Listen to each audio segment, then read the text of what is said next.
The railroad park actually started in 1992. It was part of a land swap. When the city did the McWane Center, there were a whole bunch of issues about historic preservation dollars, and so a decision was made by the mayor at that time, it was Mayor Arrington, to basically preserve 20 acres of city land in order to respect historic preservation. In 1992, the city had control of the land. Subsequent years, we had basically the director of city planning to basically cut a deal with ULI and also the Urban Design Associates to do a center city master plan. Two major players that also decided that the parkland should be preserved. I came to town in the year 2006 and got a phone call from the legal department who let me know that Friends of the Railroad Park were getting ready to sign a 20-year lease with the city for $1 a year in order to convert this parkland into something that was going to be usable. I took a look at their plans and said, wait a minute guys, we have an opportunity to do something that very few cities get an opportunity to do, and that is raise the bar in terms of the kind of urban park that could be a jewel for the city of Birmingham. So we cut a deal. The Friends of the Railroad Park basically agreed to work with my office, Capital Projects, to hire two spectacular superstars.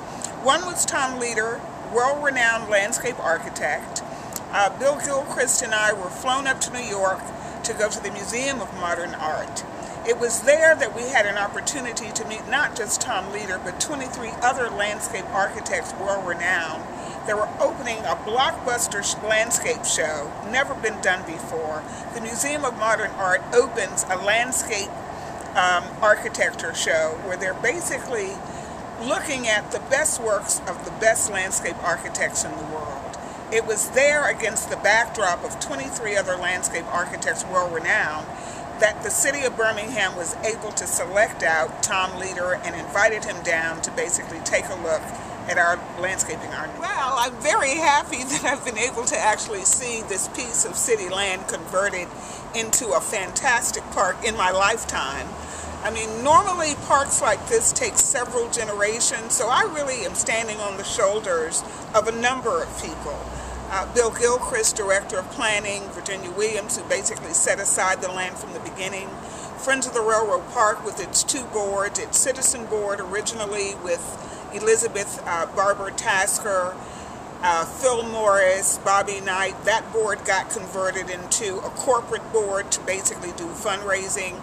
For the most part, I'm happy. For the most part, I am. Of course, we also would like to see some of the interactive modalities that were discussed earlier integrated into the park. But we're just happy that we basically put a whole bunch of people together. 200 citizen participation meetings later, we actually have our park, and I'm very happy and I'm very grateful to have been a part of the I want you to feel that you're in the middle of an oasis in the center of an urban park. I want you to be very happy to collaborate with neighbors and all kinds of diverse citizens in the city of Birmingham. You know, at one time in the city of Birmingham, our public parks were segregated. So it's really quite a celebration that we're able to basically come together as a community, play, work, and live in such a fantastic city with such a fantastic community. You're going to see all kinds of water elements, jogging trails, trees, landscaping, seating, pavilions, amphitheater is going to come along shortly, and of course we have the very fantastic rail line just to remind you of where you are.